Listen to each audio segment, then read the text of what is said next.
So the first aspect of Saben Lee's Summer League I want to look at is his utilizing the ball screen. And the first thing we're going to look at is him getting himself to the rim. So while he does a great job here setting up the screen, jab steps the defender, knowing that he's going to come to the middle and use the Garza screen. And then he does it again here, a little in and out shoulder fake to JRE, make him think that he's going to pass it or try to come get back to his right. Keeps this lane open for him to drive. Now, one thing I'd like to see him do a little better at, you see how he kind of has to contort his body to continue to try to finish with his right hand. I'd like to see him get a little better with his left, but I like is he still gets the ball up in the rim, gives his big Garza a chance to go and get a rebound there and finish. Here again, we're going to see just a little jab step, very subtle jab step, holds the defender, sets him up. Now he's going to use the ball screen. He's going to snake it, put the defender in jail here, and then I love this.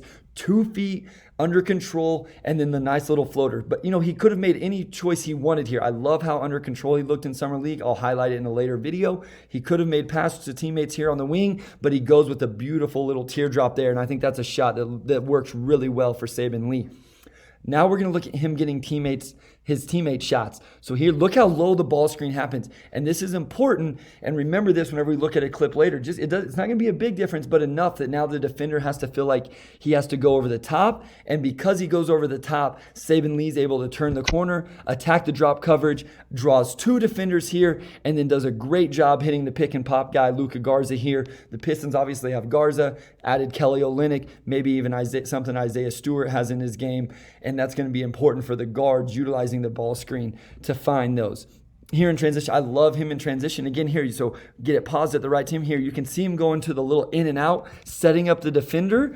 So the defender thinks he's going to utilize the ball screen here in transition, but he uses the in and out to set him up, knowing that he wants to go baseline where he's very comfortable. He loves this baseline. He loves this baseline hammer pass to Saddiq Bey. The defense knows it, takes it away, so he finds the next option, and this is a beautiful wraparound pass to Cade Cunningham on the wing. Cunningham could knock this down, but he finds the one more pass to Luka Garza and gets Luka Garza to the free throw line. So we see Saben Lee utilizing the ball screen in a variety of ways to get himself shot and teammate shots. Another one here. So the Lakers are going to play what's called ice coverage, so that the on-ball defender is going to step up and ice the ball handler to keep him to the sideline. He's not going to let him use it to the middle. Saben Lee knows that. So he's going to attack that way, kind of refuse the ball screen is what you would say.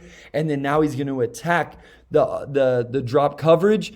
And he does a great job here, snaking it, attacking it, drawing help coverage in the lane, and then finds a teammate wide open on the perimeter. The shot's not knocked down, but you can see his ability to utilize ball screens well, getting himself and teammates shots. And then here, I'm going to highlight why it's so important that he kind of develops a three-point shot. I'll talk more about it and the difference. So remember that Luka Garza screen happened right about here. Just a foot, a couple steps above that, Tyler Cook sets it, and because it's higher and they don't respect his three-point shot, they just go under the screen. The 2 guys kind of dropping here. There's no driving lane for Saben Lee, and we don't really get anything out of the ball screen. Now take that compared to this here in transition where both defenders are high, and this was probably a mess up by the Lakers, bad coverage here.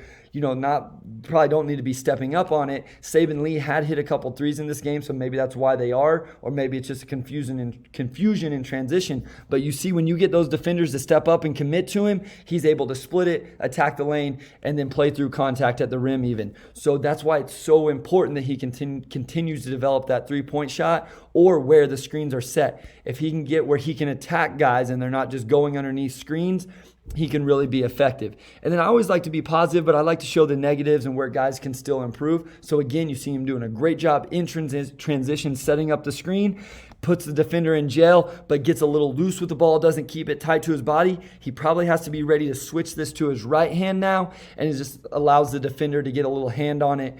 Just wanted to highlight that there's always, of course, more areas for guys to improve.